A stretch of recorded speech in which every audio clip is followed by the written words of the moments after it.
Bismillahirrahmanirrahim. Assalamualaikum warahmatullahi wabarakatuh. Perkenalkan, nama saya Nur Fajar dengan NIM 083 2020 0140 dari kelas Ekonomi Kelembagaan. Hari ini saya akan mengerjakan tugas video tugas kedua video, yaitu mengembangkan teori nilai dan pelopornya. Langsung saja. Teori nilai dapat dibedakan menjadi dua golongan, yaitu teori nilai objektif dan teori nilai subjektif. Yang pertama itu teori nilai objektif. Masa klasik yang pertama kali mempelajari soal nilai, terutama nilai tukar. Teori nilai objektif menyelidiki nilai suatu barang dengan barang itu sendiri sebagai objek penelitian, seperti bagaimana terjadinya barang itu dan apakah barang itu mempunyai guna pakai dan guna tukar. Dalam hal menilai, produsen mempunyai proses penting karena produsenlah yang menghasilkan barang serta mengetahui seluk-beluk barang itu sampai dapat dijual di pasaran. Adapun beberapa pelopor dari teori nilai subjektif yang dikenal hingga saat ini antara lain, yang pertama itu teori nilai biaya produksi dari Adam Smith. Teori nilai biaya produksi menyatakan bahwa nilai suatu barang ditentukan oleh jumlah yang dikeluarkan oleh produsen untuk membuat suatu barang tersebut. Semakin tinggi nilai pakai suatu barang, nilai tukarnya pun akan semakin tinggi. Yang kedua yaitu teori nilai tenaga kerja dari David Ricardo.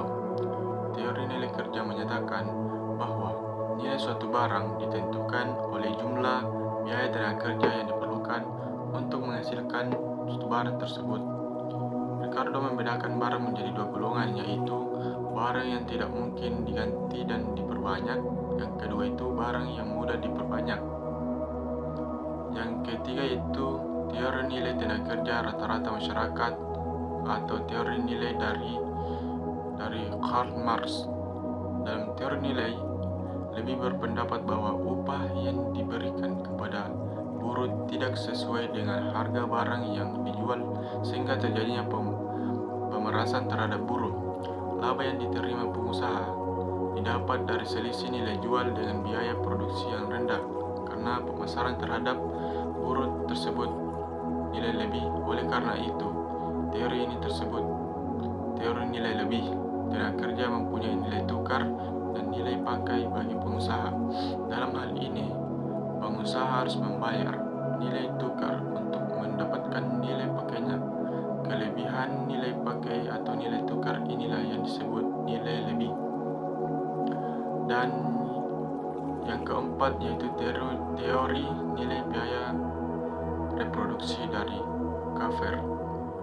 Menurut Corey, nilai barang harus didasarkan atas biaya reproduksi, yaitu biaya untuk memproduksi kembali suatu barang. Contohnya, untuk membuat meja belajar diperlukan biaya 200.000. Setelah 1 bulan kemudian harga kayu naik, maka diperlukan 275.000, sehingga jumlah uang 200.000 merupakan biaya reproduksi.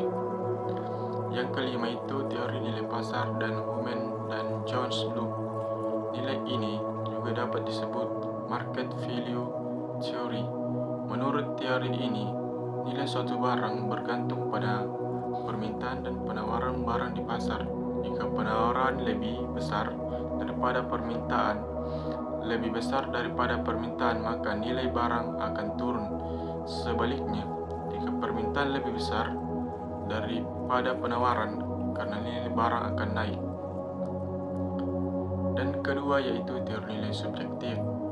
Teori ini terbentur pada suatu produk, baik air yang mempunyai guna pakai tinggi tapi bernilai rendah, sedangkan intan yang mempunyai guna pakai yang kecil tetapi justru bernilai tinggi. Paradoks antinomi nilai ini dapat dianalisis sebagai melanjutkan oleh ajaran klasik. Adapun beberapa pelopor dari teori nilai tersebut berkelas sehingga antara lain Hermann Haives, Gusen, Karl Mager, dan lain-lain. Dalam teori ini, nilai objektif digunakan bahwa suatu barang yang memiliki guna pakai umur akan bernilai tinggi. Dan yang pertama, hukum Gusen 1. Hukum Gusen 1 kemungkinan tentang gejala tambahan kepuasan yang tidak proporsional, sehingga dengan the law of diminishing marginal utility, hukum tambah kepuasan yang semakin menurun. Hukum Gusen 1 berbunyi, jika jumlah suatu barang yang dikonsumsi dalam jangka waktu tertentu terus ditambah, maka kepuasan total yang diperlukan juga bertambah. Akan tetapi, kepuasan marginal, tambahan kepuasan yang diperoleh jika dikonsumsi ditambah dalam suatu unit pada titik tertentu akan semakin berkurang. Bahkan jika konsumsi terus dilakukan, pada akhirnya tambahan kepuasan yang diperoleh akan menjadi negatif dan kepuasan total menjadi berkurang. Adapun hukum Gusen yang kedua, yaitu mengumpulkan perilaku konsumen terhadap salah satu macam barang saja. Pada kenyataannya, konsumen membutuhkan beraneka macam barang. Hukum Gusen 2 berbunyi, manusia akan berusaha memuaskan yang beraneka ragam sampai mencapai tingkat intensitas yang sama. Artinya, manusia akan membagi-bagi pengeluaran uangnya sedemikian rupa sehingga kebutuhannya terpenuhi secara seimbang. Yang ketiga, yaitu teori nilai subjektif Karl Mayer. Menurut Mayer, nilai ditentukan oleh faktor subjektif dibanding faktor objektif. Nilai berasal dari kepuasan manusia, karena kebutuhan manusia lebih banyak daripada barang dan jasa yang tersedia. Maka, untuk memuaskan kebutuhannya, manusia akan memilih secara rasional di antara barang, jasa, atau jasa alternatif yang tersedia. Jadi mungkin cukup sekian yang bisa saya sampaikan. Wabillahi taufiq wal hidayah. Wassalamualaikum warahmatullahi wabarakatuh.